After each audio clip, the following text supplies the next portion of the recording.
Good afternoon, everybody, and welcome back. It's been a while since I've been here. I went on vacation, as you can see by my beautiful tan. I want to thank everybody for coming back with me today. We have a couple of products that are very familiar to our FE users. But before we do that, I have a few announcements. Hi, Rima, nice to see you.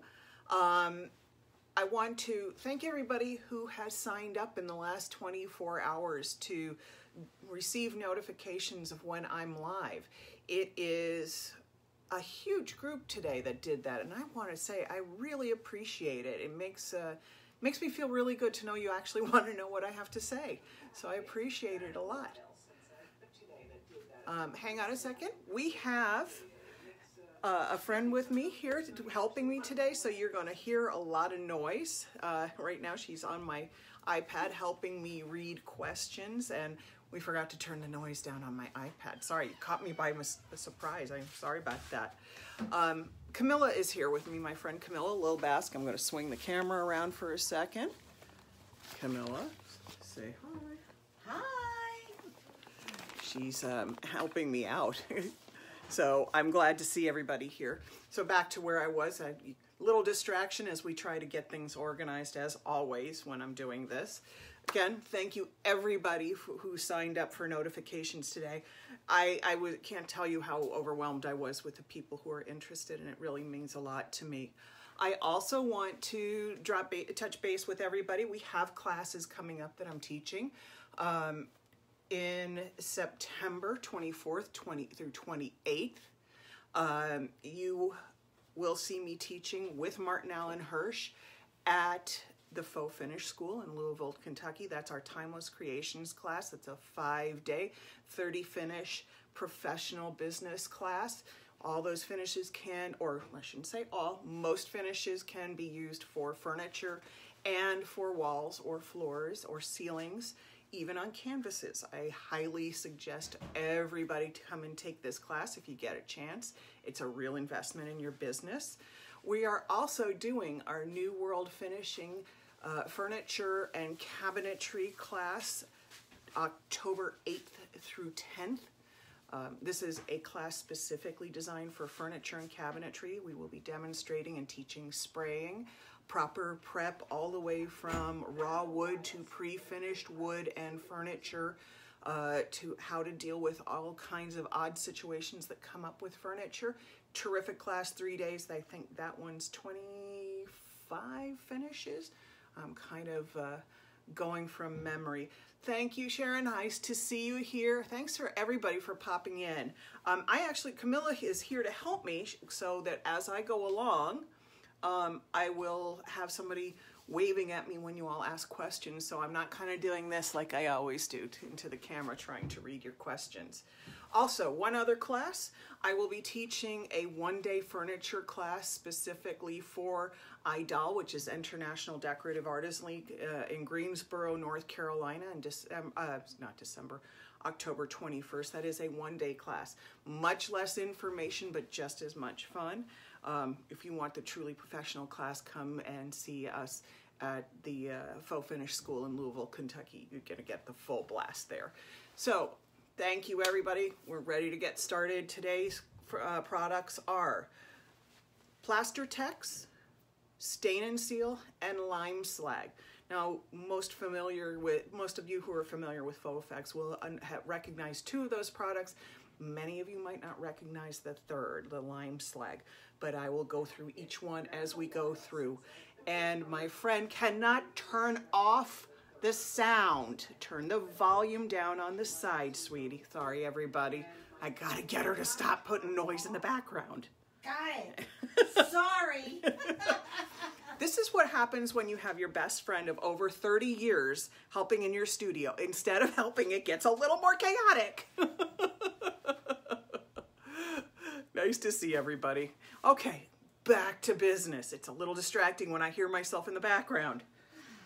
Okay, PlasterTex is our first product. And as you see, I always keep, this is what it looks like in the container, kind of gritty and chunky. Let me pull the plastic back a little further. Gritty, chunky, stiff plaster. If you wonder why there's plastic in there, I always keep plastic down to the surface of my plasters and thicker products because it takes the air out and you can keep your product fresher longer. It's a great way to do it. Now, on the board here, I have primed this with taupe set coat. And let me get my tools. I'm ducking out as usual to reach things. I know you miss me when I go for a second. I'm using a Pavon trowel, which is an Italian trowel, heavier than you see me use on other products, heavier, stiffer, beautiful beveled edge on it. You can get these from a Tova. I like this instead of some of the lighter trowels you see me use for other things because the stiffer trowel and the heavier metal means that this coarse texture that we're going to be working with today doesn't chew up the end of my edge of my trowel like it would. Looking at here, I don't know if you can get something without glare. Wow, I just dropped that right on the floor. I'm a genius. The texture of this is coarse, and it has a little bit of aggregate in it that's black or dark. I don't know what the aggregate is, don't ask me. I'm going to see if I can get this closer so you all can see me closer up. My angle here. Facebook has changed the way some of the camera work works, so there we go. Not always sure what I can make the camera do. Hey everybody, hi Eva, hi Sharon, nice to see you. So we've got, as you can see as I'm troweling, I can get some scrape marks in here. That's because there's aggregate in here. Aggregate meaning stuff that creates texture. And the aqua stone you saw before had no color to it in the gritty stuff in here. This has an almost blackish aggregate in it. And I'm going to trowel it on smooth. Now the product comes in two forms. It comes in the white color that you see here, and then it also comes in a tint base that looks oatmeal-y colored. That is, so if you want to tint it, you have something that doesn't have this white in it. Because if you try to tint this and get it to anything other than a pastel color, it won't happen because it's already white. But the tint base has no white pigment in it, so it takes color really well, and you can get it almost black. And hi, I'm really close up while I dip into my bucket of stuff. So I'm doing 100% coverage on this board. You can see it's a heavier, thicker product.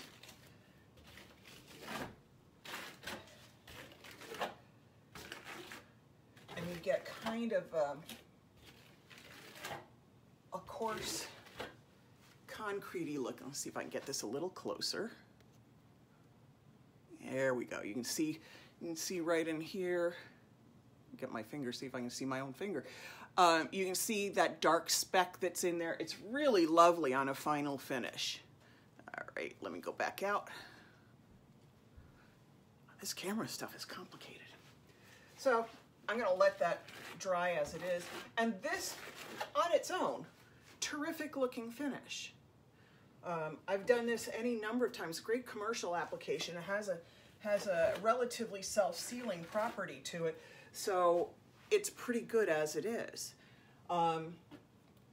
When you're using it, I suggest, because it is heavier, you pull your tape in between layers, because otherwise your tape could easily become a permanent part of your finish, or you have to cut through it with a knife. Now you'll see on my next boards I didn't follow my own advice, but that's because it's my studio and I get to do what I want, and nobody will notice except me. And, well, all of you who are watching. Okay. I'll pull that down, pull it off. So we have this nice concrete-y kind of, I shouldn't say concrete, but maybe some coarse cement finish.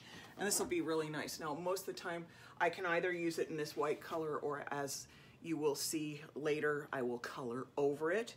I'm gonna pass this on to Camilla so I don't have to throw boards across the floor like I normally do.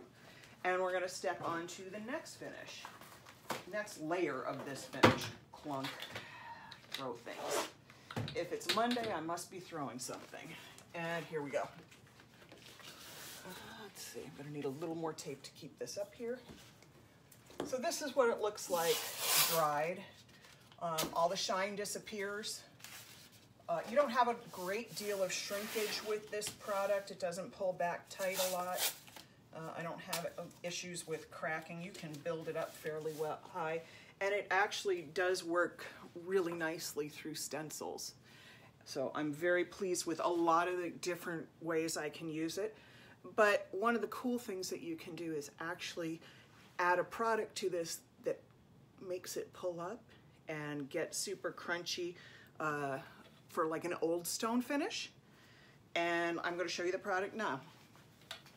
Maury, Rima would like to know if you can paint over it. Absolutely, you can paint over PlasterTex, no problem. And let's see, here's my product. This is the product. It's called Lime Slag. Yes, I know you all are seeing it in reverse, but I have this in selfie mode. As we can notice, Camilla and I have enough trouble getting the sound off of iPad, so we figured camera work would just be left to me. Lime Slag is a lime putty product from Faux Effects. If you look in here, it's kind of thick, slightly yellowish, and it can be added to products for different things. Originally, this was designed to be added to Venetian Gem Synthetic, our acrylic plaster, to make it harder and more burnishable. I'll tell you right now, never used it that way because we've also got things like Stucco Luxe that I love, and I don't need to always need to do that. But what this also does, if you add it to certain plasters, it makes it kind of curdle and get crumbly, and it's really cool. You can do it with PlasterTex, you can do it with Aquastone, you can do it with luster stone, and I'm going to demonstrate for you exactly how that works. Okay, I'm going to need a lot of PlasterTex to do this because when this pulls up, I lose my ability to spread it as easily, which is exactly what should happen, but I'm going to have to scoop in a lot of product here. And I know it's very exciting to watch me look down at a bucket. Ooh, I don't know, this is super stimulating. I'm gonna be, I have like a quart container here. Yes, it's an old deli quart container. And I'm actually gonna put quite a bit of product in here. Because I need some extra space for mixing.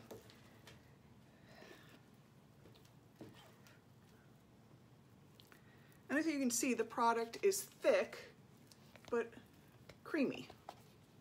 So I'm going to take a little bit of lime slag, and when I say a little bit, I mean like that. I have half a teaspoon here, and that's probably well more than what I need, but it's a little harder to get less than that as I do this.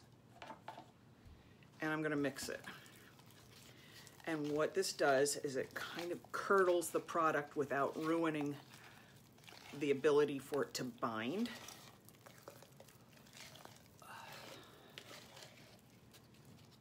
And you have to do this slowly because it's really easy to, sorry, I know now itches now that I've covered my hands. And yeah, for all my friends who say wear gloves, oops. And they are in the pocket of my apron. It's just I didn't remember to put them on. I get so excited every time the camera goes on, I forget to put the gloves on. So I don't know if you can see this yet, but it's already starting to curdle a little bit. And normally if I was doing this on a job, I'd put some in, mix it up, walk away from it for about 10-15 minutes, and then come back and see if I needed to add a little more. Since I'm doing this on camera and time is of the essence, I'm pushing it. The question is always asked to me, if I overactivate it and it turns basically into gravel, can I reactivate it? Can I put water in it and smooth it out? Yes and no. Yes, you can add water to it. Yes, it will seem more liquid, but no, it doesn't have the same properties. What happens is that it will dry super fast, and oftentimes it will crack as it dries because you've changed the way the acrylic binders work in it. Here, now you can see it sort of getting curdly like cottage cheese. Maury, will you please repeat what those products are? It's not PlasterTex. What did I say? No. Remo. Oh, PlasterTex is the base product in here, and lime slag, somewhere in my fingers, is the, basically what I'm using it as a catalyst for curdling this product. The other products that I know it works well in are Aqua Stone, Luster Stone, and I forgot the third one. I had another one in my head and sorry, went out. I'll probably remember it as I'm standing here talking to you and shout it out. So you can see I'm getting a more curdled product. Now, what this does is give you an old world, gritty wall texture. And I may actually intentionally overactivate this a little bit so you can see what happens when it goes wrong. So you understand when you've gone too far.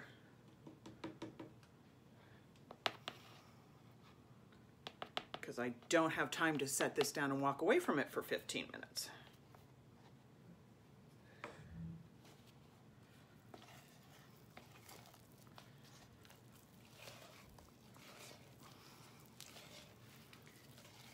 Yeah, it's getting really thick, and you can tell from how hard I have to do this. And when you do this, don't ever mix up more than you're going to use.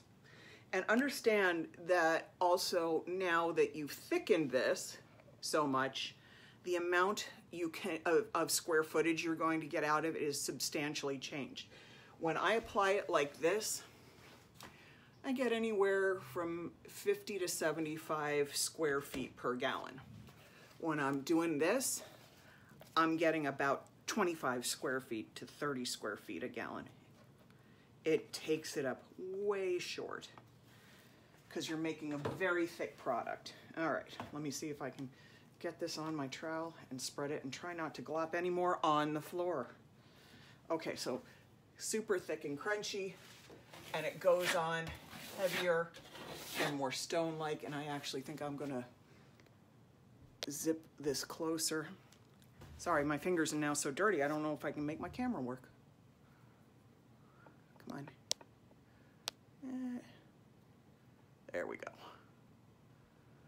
That's what I get for putting on my fingers and stuff. Yeah, and I just lick my finger.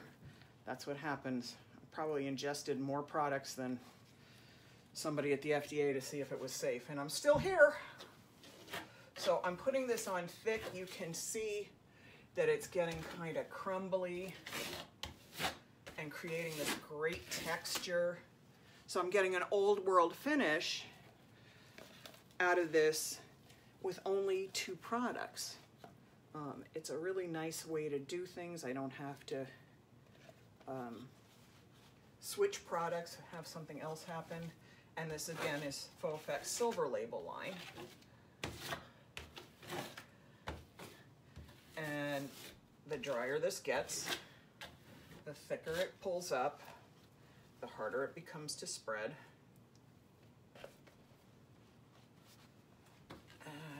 Oh, you have to work it a little harder. Might be able to pop it up a little bit. By popping, I'm taking the trowel, pulling it back, creating a little space here, and then knocking it down if I want.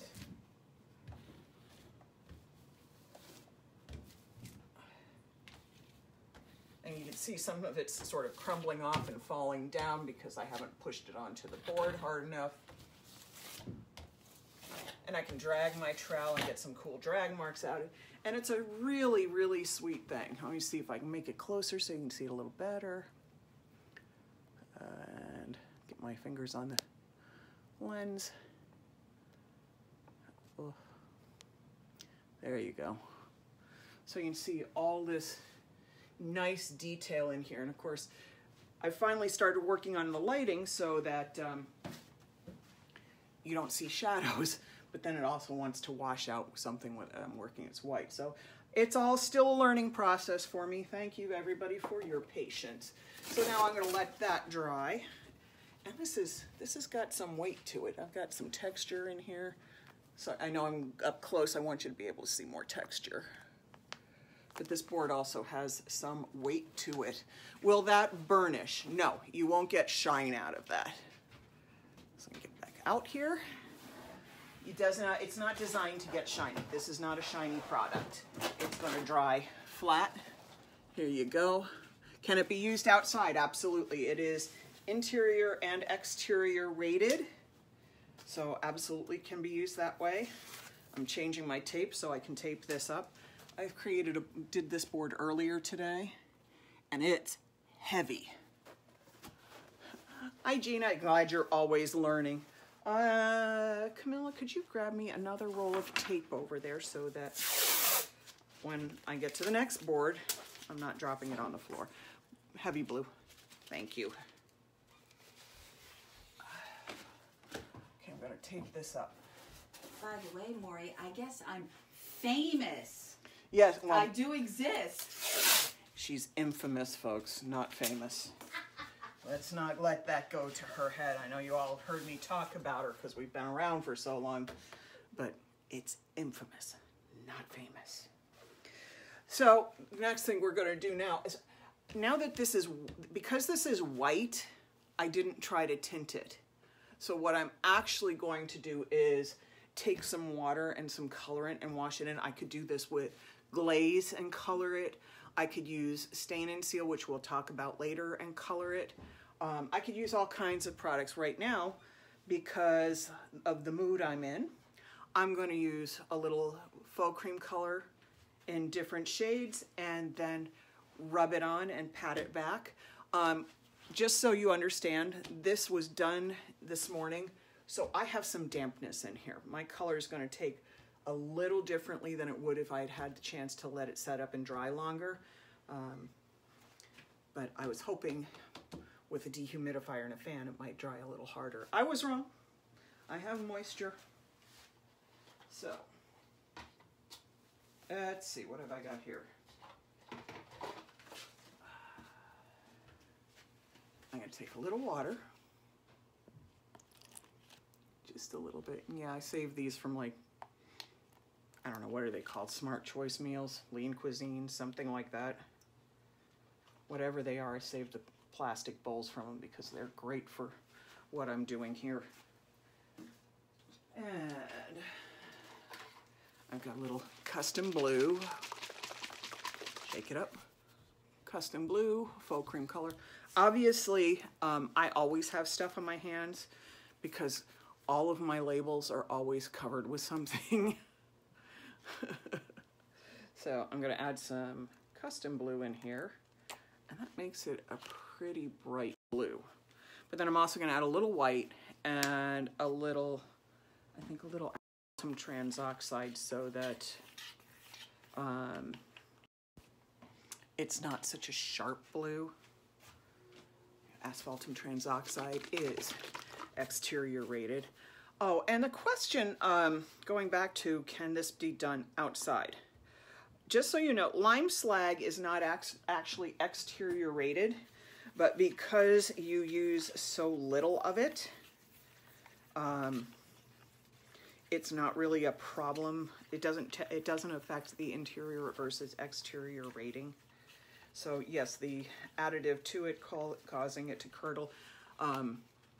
Normally I wouldn't speak on that since it's not my chemistry, except that I've done this and done it on like a planter and left it outside. Did it for a client years ago and it's still outside, still holding up just fine.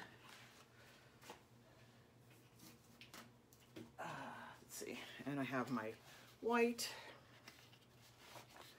I don't often get called to do an old world wall in blue, but for two reasons I'm doing it for this demo. One, blue is pretty. I like doing blue because it's pretty. And I get tired of glazing everything in organic earth tones. I like doing something that's a little pretty once in a while. And two, you'll be able to see it well on camera. Let's see, I've added blue, custom blue, I've added asphaltum transoxide, and I've added white to my mix. It's a little bit of a muddy blue, but it'll show up really nicely on this. And I have a cup of water over here for extra. I'm gonna wet my chip brush. Again, one of my favorite tools for wall finishes, especially for something like this, because this surface is rough, so I'm not gonna wanna take one of my best brushes and scrub it against a rough surface, and that's how I'm gonna chew up a brush. However, if I use a chip brush, the more I rub it against a rough surface, the better it actually works for me. That coarse texture on a chip brush is awesome. So you can see it's going dark. It's going to be really dark, which is not normally what I want. But I also take some water. You know, I could have tables all around me at arm height and I'd fill them all. Because every time somebody gives me a bare surface to work from, I add another darn thing to it, and then I run out of space to put the next thing. So, I'm saying that because I have tables in front of me that were empty when I started this video and are now full.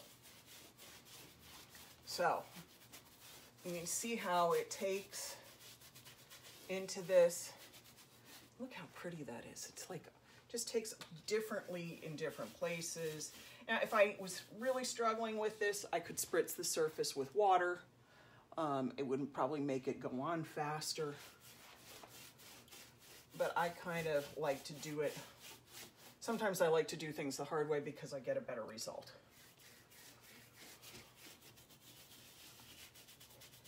All right, so I'm getting this.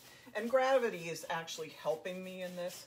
Water washes, gravity is your friend. You see how this is all taking so nicely. And the white pigment, it doesn't quite, because this kind of self-seals a little bit, you don't have extreme absorption. Like, it's not going to stay super, super dark and suck into it like that. It goes on the surface and then I can mush it down. And I know that's a technical term, mush. And you can see even the background absorbs it a little differently because once you've activated and curled it together, the polymers in there change a little bit, so it absorbs a little differently. I'm not sure what Martin's saying. I just saw his name as I looked over my shoulder. I'm not... Free shipping.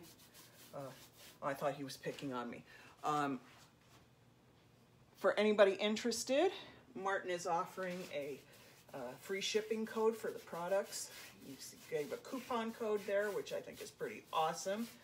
Thank you, Martin. Martin's encouraging everybody to try Faux Effects products, especially those of you who aren't familiar with it. The free shipping is a big deal. The weight of shipping stuff is expensive. So I'm going to continue until I got all of this coated. And I'm going to take a little cheesecloth, I think, and pounce it back. Okay. When I say take cheesecloth, first of all, again, I get this cheesecloth from Martin. It's all pre-cut, pre-washed, no lint. I love this stuff. I've tried everybody else's cheesecloth, and this is the cheesecloth I always go back to. I'm going to pounce this just to take the moisture down off of it. And you can see the background changed more, or I shouldn't say changed more, but absorbed more than the top surface did. And that's because when you put that lime slag in, it changes the polymers, it pulls up the acrylics, tightens everything up, and so it is slightly less absorbent than the PlasterTex as you just trowel it on. And that is pretty darn cool finish, even if you're not crazy about a blue wall. That is a pretty cool finish. Let's see if I can zoom in on that. Look at that. That is pretty darn awesome. I am very pleased with how that came out. I need more people to do old world, old walls in blue. I like that. All right, I'm going to hand that off to Camilla. Now, I'm going to come back to you here. So, I did an old world finish with this, but you can do super contemporary finishes as well. Camilla actually asked me to help her create a finish for her bathroom that looked like a textured glass transparent sink. So what I did is I troweled on my PlasterTex as you saw me do in the first step, and then I'm sorry, I'm looking for more tape, which is over here where I asked it to be put, but just didn't look hard enough. There we go, get some more tape on here. Woo. So she asked me to come up with this texture that looked like a glass sink that she had seen a picture of, and it's really beautiful and iridescent, but it had a little bit of the texture that you get from this product. So what I did is I took PlasterTex, troweled it on as you saw, and I used this awesome leather roller from Jennifer Ferguson at Artistic Painting Studio. It's got it's a twisted chamois, and I rolled it on like this. I'm showing you because this is already done and it's dry. So I rolled it on at an angle like this and got this killer texture. And again, I'm going to close up for you. And let's see, my camera's challenging. There you go.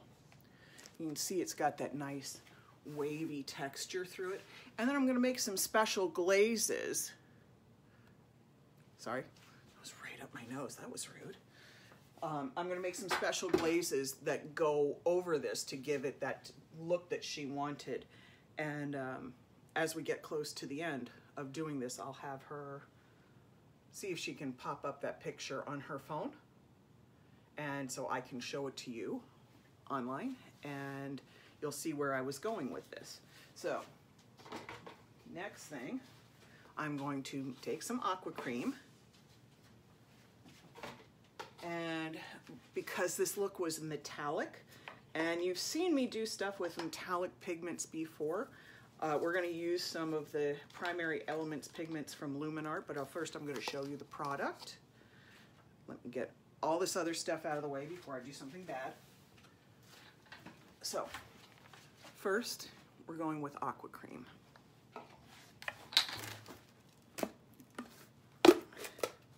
Aqua cream, as you remember from our last tutorial,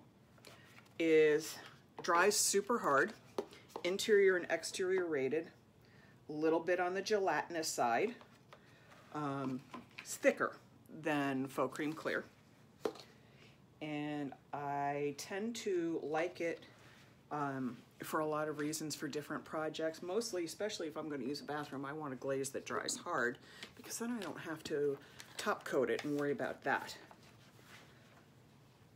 And then, I think you might have all seen me talk about the Luminart Primary Elements. This is not a Faux Effects product. Trust me, if Faux Effects made this, I'd be using it as well. This is called Luminart Primary Elements. I know you're seeing it backwards.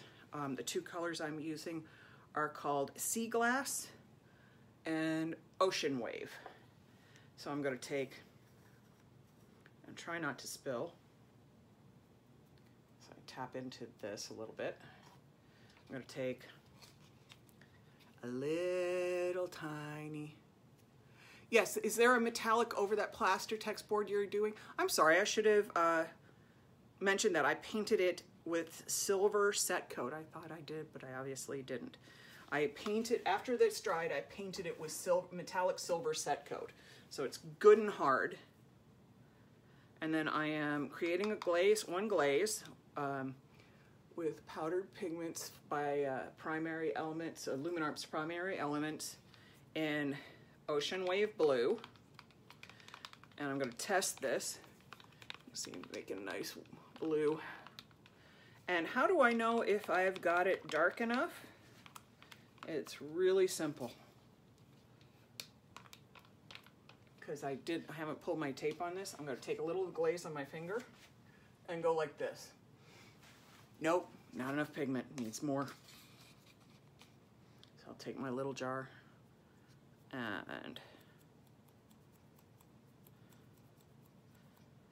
tap some more in. Now this is a specialty finish I'm creating just for Camilla, and you're getting the benefit of a free, untried, untested finish. No, of a never shown before finish. Okay, let me test this color again. Yeah, I could even make that darker, which I probably am about to right now. I want the colors intense on this because her choice looked way more blue than it did silver. So I want to make sure I make my colors dense enough so that you really see the blue. And I think if you remember when I was doing the video with Varnish Plus, I'd added metallic pigments to that and poured it on a canvas. These are the same pigments that I used for that. Let's keep testing. I'm getting there. Sometimes it takes a little time to blend to the right color. Sorry, I don't mean to be standing right in front of the camera so all you see is the pores on my nose. My nose seems to be featured today in my video because I keep getting really close to the camera.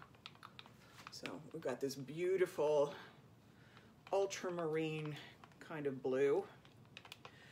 These pigments are made specifically to go into water-based products, not solvent, not oil-based, because they need the acrylic and the water for the most part to dissolve in. Now they will go into something unusual like an MSA varnish, which I didn't know until I tried it by mistake.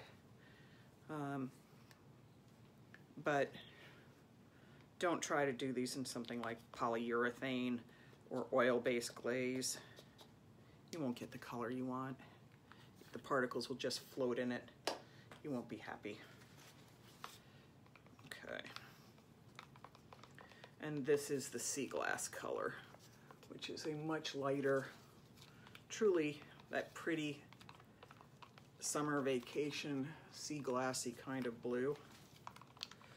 And mix this up well so that all that pigment disperses. And then I'm going to test my color again.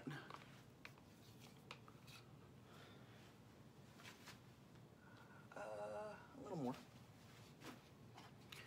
I either want very little pigment or a whole lot.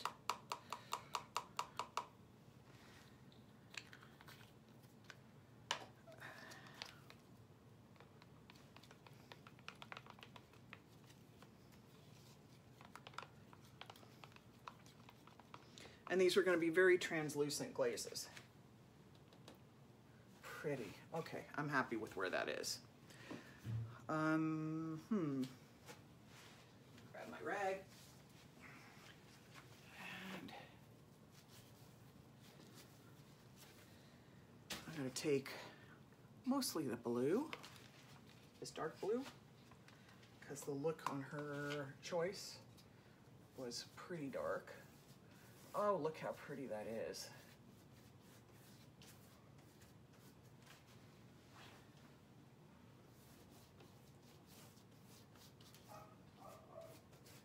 Oh, my neighbor's dogs are barking. Yay.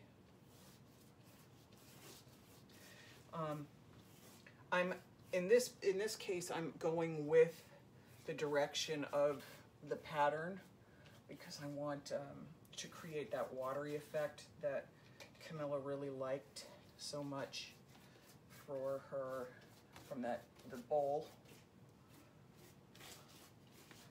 And then I'm going to take the chip brush and come back with the other color and come in here.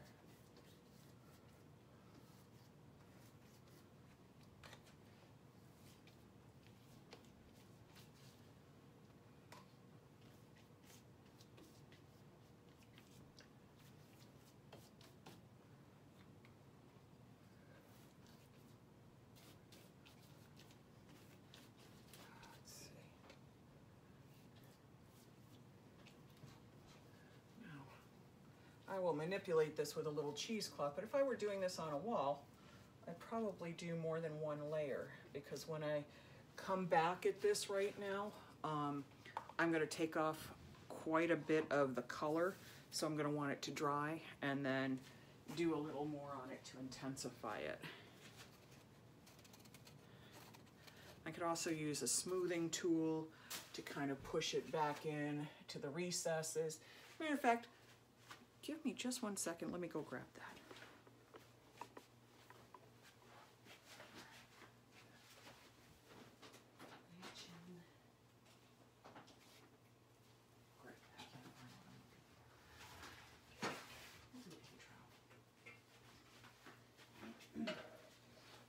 Well, And Gina says, so for a big wall, chip in sections?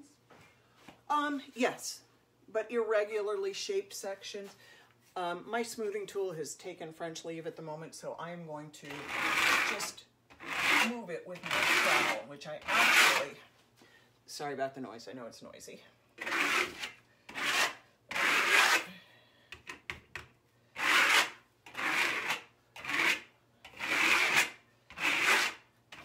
Remember, you have a lot of open time with Faux Effects products. The glaze works really nicely. And what I'd also do, if you have huge walls and you're in an area like the Southwest, we have a lot of people in Nevada, Arizona, Fresno,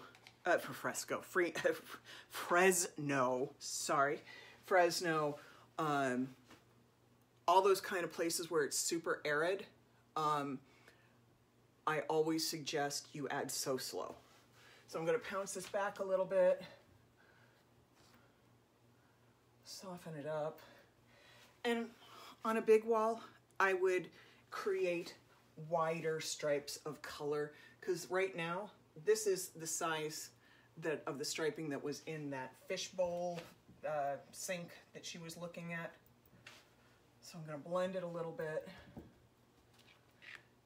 because it looks a little stripier than I would want to see on, personally, my wall in my house. But it's really got a nice flow to it right now. Let's see if I can soften this up a little bit. And let's see what I'm going to do here. Grab a chip brush.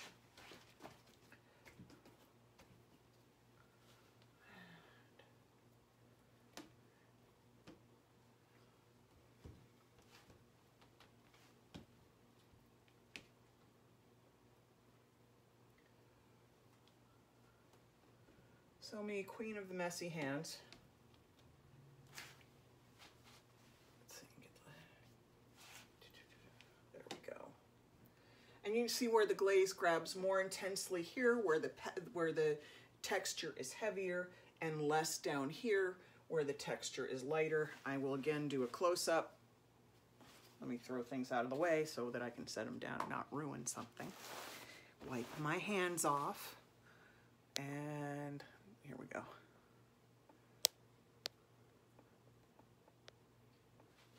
My fingers may actually be so darn covered in stuff. And Gina says it's bold and cool. I know people who would like that. Well, that's good. Let me see. I'm going to take this off now because we're going to switch around to our next product, but I'll put that a little closer so you can see it. Look how rich that looks with that metallic. And as it dries, the sheen from the glaze will go down and the shimmer from the metallic will go up. So I'm now going to move over to the table so we can talk about Stain and Seal. So give me a second to put this up. And will you once again say where you purchased that roller? That roller came from, hang on a second while I try not to flip my camera across the room and stick my fingers in the middle of everything. I'm having a little technical difficulty today because my fingers are coated with goo. There we go. Sorry, it was a moment. All right, I'm gonna aim down. We got the roller from Jennifer Ferguson at Artistic Painting Studios. She has, just look on her roller page and she has tons of rollers. They're very cool. All right, let me aim down and Make sure you can see what I'm doing. Let's see. Of course, I have a lid where I don't want it to be, and that's where I'm going to put the piece of wood. So we're going to work with stain and seal next. So you can see I've already stained part of this. Stain and seal is exactly what it sounds like. It is a staining and sealing product. It can have lots of uses, but the basic use is to stain and seal wood. If you open it up, which I will do to show you, this color is antique cherry. You can see it's kind of thick and slightly opaque. It's opaque because of the acrylic binders in it that help it seal, and when it dries translucent. To stain wood, stain raw wood, it's a little rough if you try to just use it by itself because that acrylic binder in there wants to dry super fast. So to make it work on raw wood, you add FX thinner. I usually add... Yeah, the internet is stopping and starting. Yes, my connection's being temperamental. To get my stain and seal to a correct consistency, I usually add 1-to-1 stain and seal to FX thinner. I could make it even thinner than that, but what it does is it liquefies it, but it's also a drying retarder so that it slows down the way it dries on the surface and allows it to penetrate into the wood. I've already done this side, so once I've done it, this is on poplar, so you don't get a whole lot of grain raised. There's also other woods that will pop more grain when you do this. But after you put the first coat, you come back lightly sanded. I think I've got 400 grit sandpaper here, just to knock down any grain that came up.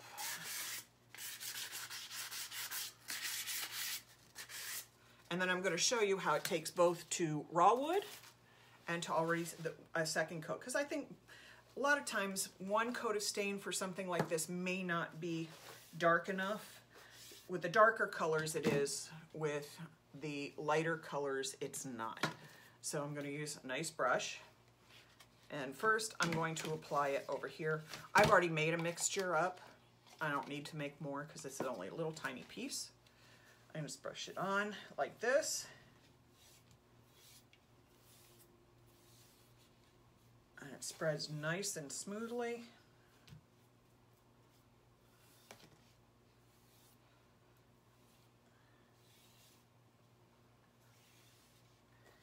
Get all of that.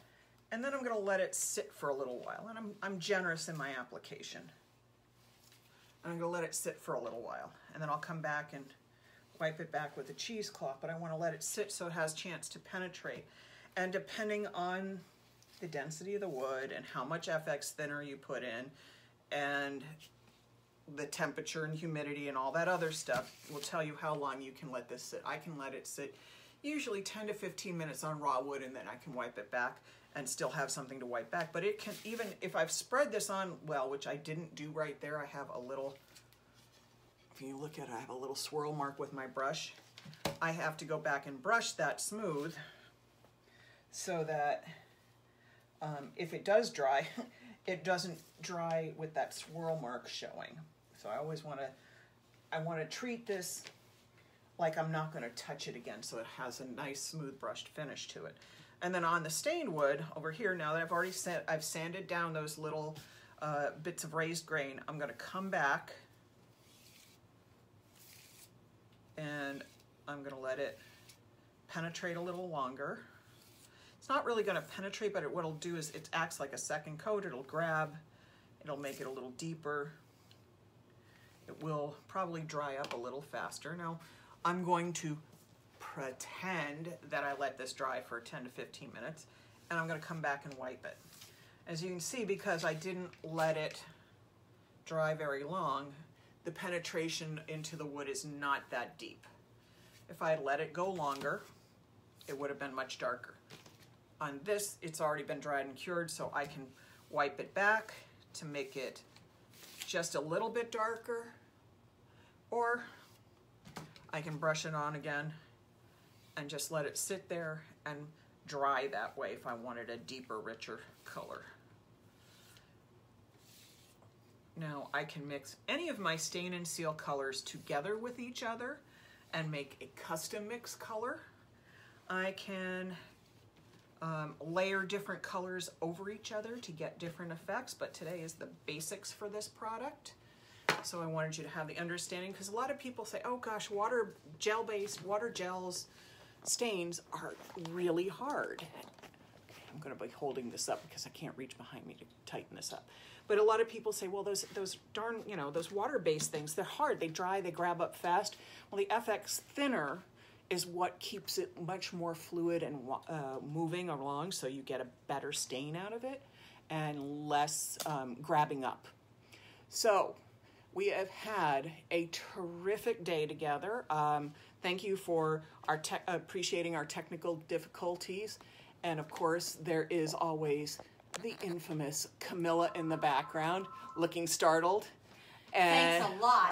I didn't know I was going to be on camera. I didn't do my makeup or my hair. See, this is what happens. Old friends helping you out. It gets kind of ugly. But I want to thank everybody for sticking with me. And it's my first day back from a nice long vacation. And as much as I love you, I could use another week on the beach. Meanwhile, later this week, we are going to do Softex and Galaxy Stone. I think that's when my plan is for that to be on Thursday, as long as nothing happens. And remember, if you are viewing this and haven't signed up for notifications, please go to the page Painted to find out how to sign up.